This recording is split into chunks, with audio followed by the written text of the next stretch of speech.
Good morning, good afternoon, and good evening to Burning Questions, the most popular digital show in the history of the Australasian racing industry. I hear about it everywhere I go. I go a fair few places. It's late at night. Maybe I'm talking to myself. No, I think some people do like the show. They do come up to me and say, we love Burning Questions. Can we get involved? And I'm like, no, you can't. It's for the elite people. And the elite people today, Andy Gath, the only other regular on the show today. How are you, Andrew? I'm good, thanks, J-Bon. You've gone with Ralph Lauren. Is Hugo Boss okay with that, or will he get jealous? Yeah, no, just trying to get a major sponsorship deal going forward, so just putting the pressure on.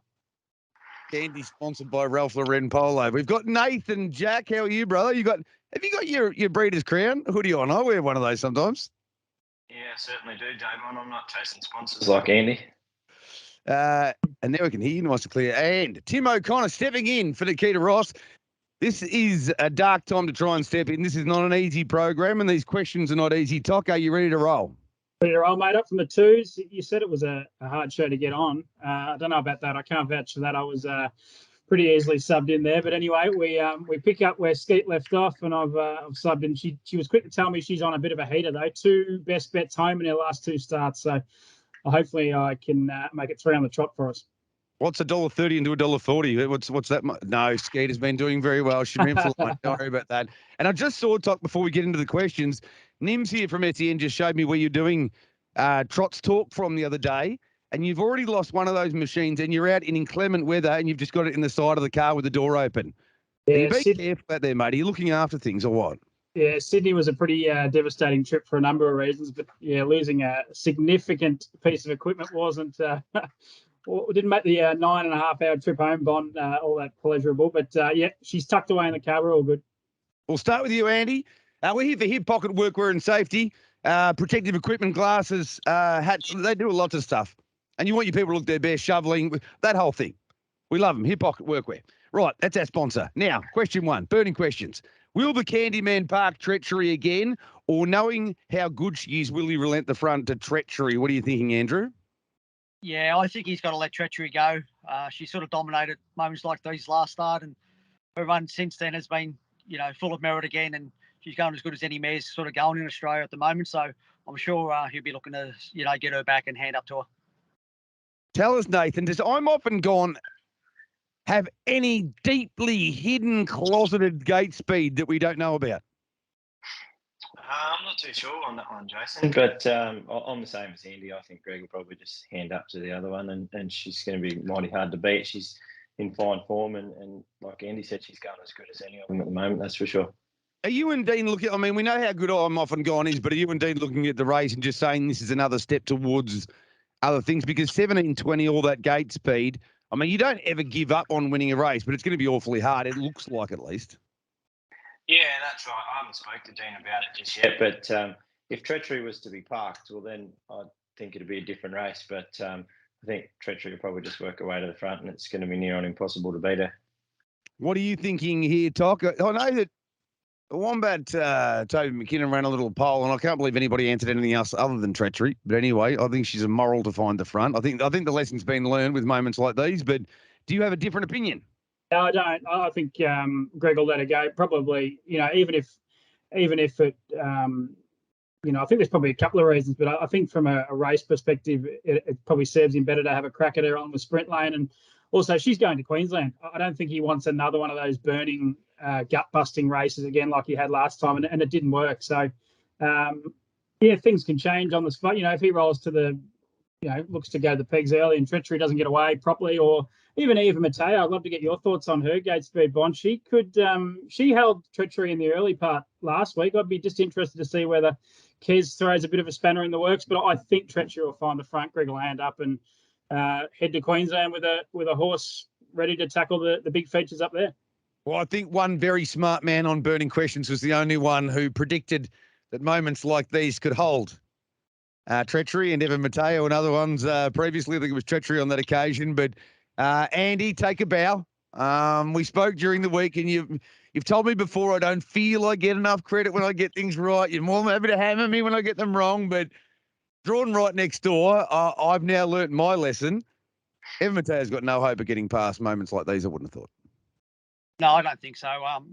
yeah, moments like these have got terrific gate speed, and yeah, it's going to be up to Greg who he wants to give, hand up the lead or not, and I'm sure he's going to hand up to Treachery. Are you feeling the love now, Andy? You feeling better?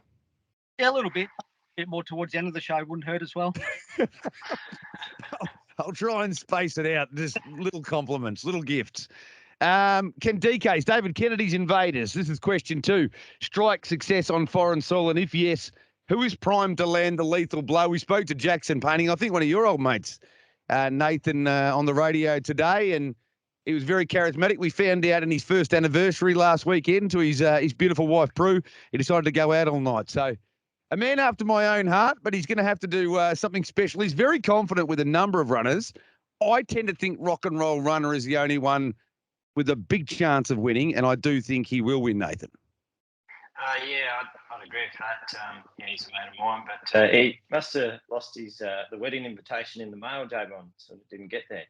But yeah, Rock and Roll Runner, I know they've got a big opinion of that one, and I think if he finds a front or sort of gets a good trip, he'll be really hard to beat. I was at Wagga when he won the Group 1, and he just kept running great sectionals, and then probably just took the edge off him a bit for the next week. But big drop back in grade from racing in Group 1s back to this race. No, he's based on his, and he might not have even turned up to the wedding anyway himself. But maybe they just did the ceremony and they got somebody to step in as a bit of a proxy. Jackson Painting. What are your thoughts here, Toc? Yeah, look, I don't think he'll strike a blow in the first 3. Baby It's Cold, Brados Lad, and Delightful Angel. I think they're just going to find a couple better in their races. All horses going well, but just running into probably a touch better opposition. At least some of the horses in those fields. Rock and Roll Runner, I think. I agree with you. I was calling it Rock and Roll Runner until I listened to the replays before, but Rock and Roll Runner looks the best chance. Runner was more likely than Runner. You looked at it and went, Runner's the way to go here. Yeah, I'm not a very good journalist, am I? Anyway, hopefully I'm a better form analyst. But yeah, Rock and Roll Runner looks to go to me. I think I agree with you, Bon. I think we'll be able to win. Definitely David's best chance, and I think it's a really good hope of winning. And as Nathan said, dropping back from Group 1 company, it looks. I think it strikes the better of those 2 heats as well, Bonnet. It's probably an easier heat than the first one, which the stablemate tackles. So I think he'll pick up 1 win, and that wouldn't be a bad night at the office, I don't reckon. What's Jack's like? What is he like at doing his interstate form normally, Nathan? Because he was pretty bullish about the lot of them, and he thought the Brados Lad could lead race 5 on the card, and I just started to suspect maybe he hadn't gone through a few Victorian replays, but is he normally pretty good? I wouldn't lack any confidence, that's for sure, Javon. I reckon, Javon, one of the things I've noticed, I get asked all the time. They say, I know you work for Harness Race Victoria. You'd get tips all the time, wouldn't you? I said, yeah, you get too many. People don't look at the other horses in the field quite often. They say, theirs is going really well. But there's about 6 others that can knock them off, I think. Aside from Andy Gath, let me tell you, trainers and drivers generally are the worst tipsters going around. They're even worse than me, and that's saying something. You're a grub, Javon. Andy, what are your thoughts here? I think Rock and Roll Runner's the one to beat in his race, but I honestly can't see the others probably winning. No, they're not. They're going to be up against it. Again, they're all going well. Little question mark on Rock and Roll Runner last run. He probably didn't go quite as good. So a little bit of question mark on that, but obviously they wouldn't be travelling all the way down from Wagga, just to see Nathan anyway. So, yeah, Rock Runner's probably the best of them. Again, he's a quality trainer. David Kennedy. He's always got some nice horses in his camp, and he does a really good job and always driven well too. So, but of the 4 of them, it's the one obviously that's got the best winning chance. All right, we are here for hip pocket workwear and safety. Now, I get sick of sounding like a broken record, but heading into I don't really happy to himself, but going into the third question of the burning questions, Nathan, the start of nearly every race on Saturday night is totally critical, and particularly for that fast class with the 4-year-olds turning up. Which horse leads the fast class contest and will better eclipse them regardless? Now, you've got a really significant role to play with Spring in his step. I'm thinking Cherokee Joe's going to get across Rock and Roll do at the start. Then Mick's going to want to get off an effective retake. But you might be there to shut the gate on him. What are the thoughts here? Yeah, I sort of thought Cherokee Joe would probably get across him as well. If he doesn't, well, then I think it's game over. I don't think there's any way they can beat Mick's horse if he finds a front myself. But, yeah, if Cherokee Joe can get across and then it's a completely different race, especially if one can follow him and close the gap, then I think it's going to be a really good race. But probably sort of then it plays into Greg's hands better than anyone or myself if I can be the first one there. But I think it's going to be a really good race. But I think the first 100 metres is going to be crucial. So, but are you going to charge out with the anticipation that the Cherokee Joe gets across so that you can be there, Johnny, on the spot to shut the gate if you have to? I'm going to have to be ready for it, Jason. Yeah, I'm probably going to have to anticipate that happening and then be ready to get in reverse straight away if it doesn't happen. Then the follow-up question, would you get the front of Cherokee Joe? I'd like to think so. And if you got the front, what happens then? I'd be keeping the front. Well, we got through all the answers. Thanks very much for playing Burning Questions. Thanks for playing hard. Your thoughts here, Andy? I tended to think, as mentioned, that Cherokee Joe will get across. It just depends. I'll tell you what the fly in the ointment is here. We don't know Better Eclipse's gate speed. Does Greg even have a little crack here at trying to get across a lot? Yeah, I think Greg will be a little bit conservative with the horse. Again, they've spaced these trials and looking after him and, got Queensland in mind. So they wouldn't want to have a gut buster before they head up to there. So I reckon he'll go back on Better Eclipse. Last time Cherokee Joe led in a 3-4 race, it actually held the lead. So might not be any lead there for you, Nate. But I'm sure you have a little decent crack. But for whatever, I don't know why it's never shown gate speed before, has gone rough most times when it's left the gate. But I just think Mick will chance his arm with Rock and Roll Do and, see if he can actually leave the gate pretty quick and hold the front. So I reckon he might hold up and hold the lead. And if he does, I think he'd be the one to beat. We're getting a bigger Andy Gath today. Have you got a different device? Are you holding it close? Is it sitting a different place on the steering wheel? What's going on? No, it's all the same. I don't know. I haven't changed anything, J Bond. I don't like to upset you. You got very good skin for a man in the early fifth decade of life, I believe. But the skin's looking good now that I'm looking at you up close. I tended to think that the retake would happen, that Cherokee Joe gets across and Rock and Roll Do still is good enough to find the front, but not immediately. Toc, give us your thoughts. You'd get the inside word from Mikkel R. Stanley. Well, I was actually out there on early in the week picking up something that I'd left out there, and we had a brief chat, and I said, the big clash this week between you and Greg. He said, it's not a clash, mate.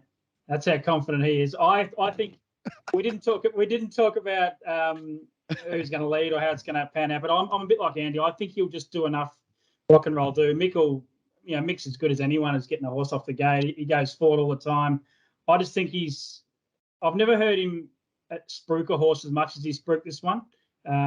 He's got a massive opinion of it. He wants to get it into the rising sun. I think he'll just do enough to lead. I reckon I can just see him digging up and holding the top. And the other point I'd like to make as well, I guess, Rack 'em Up Tiger Pie's drawn 8-2. I know that, it's not a stable mate at the moment. I know it's not team driving or anything, but it's it gives, it's just probably a beneficial as well. And he's not going to run past him in the run home either. So I think Mick will do enough to hold the top, and I think he'll win. It's a great race, though. You've been overtaken, I reckon, Nathan, in the bullishness stakes during your sabbatical. It is fantastic. We've got a Chariots of Fire winner here, and it's just a non-event. You're gonna have to lift your game again, Nathan, if you want to be in the top rank, sort of letting everyone know stakes. You understand that, don't you? Okay, Joe, I'll keep it in mind. Maybe just win races. It's up to you, or you can let them know beforehand. Question 4. We're here for hip pocket workwear and safety. Is Petracca? Go to you first again, Nathan. Is Petracca on another level to his rivals? Even knowing Aureus might be something a little bit special, I think she's very good. But what we saw from Petracca before he went from a break was just crazy. Yeah, I think Greg's filly's a really nice filly, but I think Petracca's just in a league of his own at the moment against the ones that we've seen. I think sort of probably won't matter what happens. He should just be able to bully his way to the front and go from there. Have you chatted with Emery Clayton? I couldn't find a trial for Petracca. Not that I'd worry about it with that camp, but have they sort of said to you, or has Danny said to you that it's clearly the highest rated juvenile in their camp? I think that's the word from their camp at the minute, but I haven't heard from them. But I don't know if they've actually said that to Denny, but I know that they're extremely happy with him through Denny and expected him to run a really good race, that's for sure. And they didn't need a trial. I know he must be pretty forward because there was thoughts of running him a couple of weeks ago and they didn't. So if there was thoughts of running him then, he'll be pretty much Mickey Mouse this week. Is he just an absolute lock-in job, Andy, or not? Yeah, no, I think, Greg and Jess's filly's a great filly and she's getting better all the time, but hasn't really showed any gate speed yet. And I just think Nathan will just find the top. And give something for the Melbourne supporters who haven't had anything for over the last 3 weeks. Give them something. So, he's the 2-year-old I've seen so far this season. I think, he'll be winning on Saturday night. The Demons were beaten by an outstanding outfit on Monday, though. And the week before that too, another outstanding outfit. Not getting the Bombers or a sniff. Melbourne beating themselves up. Yeah, the Bombers. I don't know. Yeah, when do they play North? Toc, what are your thoughts here? I think we've already been told, haven't we? Yeah, I can't add much more. I agree with all that. Petracca will go to the front, win. Aureus will run second. Danny Zavitsanos also owns Oliver Dam, which is, I just found out, was named after Clayton Oliver. So you got a couple of Melbourne. If there's a knockout chance for the Melbourne supporters, maybe Oliver Dan. Oliver Dan is the accumulator, and Petracca is the big bull. But as a horse, he's not a big bull at all, is he, Nathan? No, he's only a little fella. Yeah. Yeah, he'll get. It doesn't matter as long as he's fast. Best bets now for hip pocket workwear and safety. We'll start with you, Toc. You've got so we're adding whatever you do to this extraordinary season 2 run from Nikita Skeeter Ross. So take this responsibility, this privilege with esteem and try and get it right. Who have you got? Well, in true Nikita style, I'm allowed to go Petracca on her. No, I won't do that. I'll go. Sorry, Skeet. Don't listen to that part of it. I think they'll all win. But race 7, number 1 for me, Rock and Roll Do. I think he'll hold the top, and from there, he'll throw his head around. He'll do some silly things, but I think he'll win pretty well.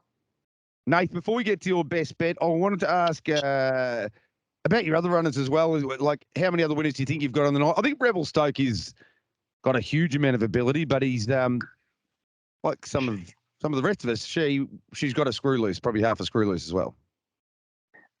Yeah, I think she's been primarily driven a couple of times at the trials, but she's quite pleasant to drive. I think she's a really good chance. She's got unbelievable speed.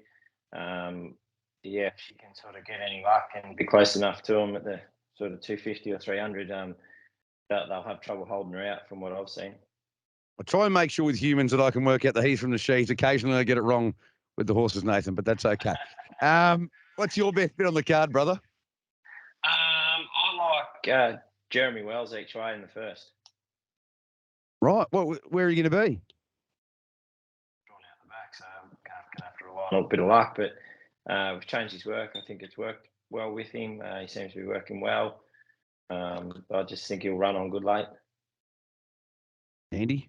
Thomas Heights he'll just lead him in that race, I reckon, based on his Mildura. Well, anyway, is your best, Thomas Heights?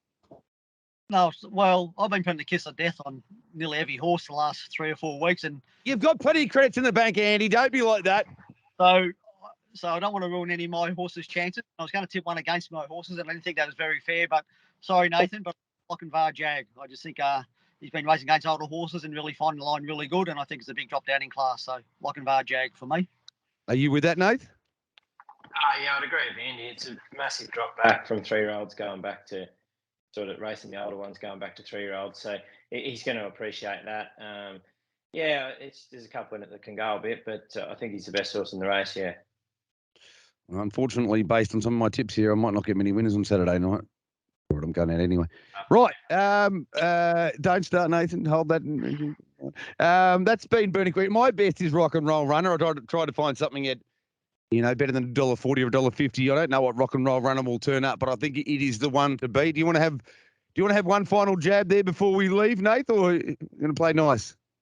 That'll do me, mate. What else can I compliment Andy with? Skin's good. You got me. Skin's good. Yeah. Still plenty of it there. Majestuoso, you sorted him out from last start? No, he seems really well. He seems good. Again, sometimes when they tie up, it's just out of the blue, one of those things. But we'll probably put a few precautions in place so it never happens again. So I'm sure you'll see the best version of Majestuoso on Saturday night. The best version of Majestuoso will be winning. Toc, it's been a great performance by you. Hopefully you found a winner to keep Skeeter's run going. What's the rest of your week like? You visiting? You'll be going to the Horse of the Year Awards as well on Sunday night? Yeah, going to the Horse of the Year Awards Sunday at the showgrounds. We're even going to book a room down there. We might let the hair down on Sunday night, Bond. So if you're interested, mate, I know you don't like a drink, but maybe this once we could catch up and have a couple of quiet ones afterwards. If anybody wants to rub shoulders with Tim O'Connor, you know where we'll be on Sunday night. I'd say the big house, probably. Well done to everyone involved, Andy Gath, Nathan, Jack, and Tim O'Connor. That's been Burning Questions, and if you didn't like it, there's something wrong with you.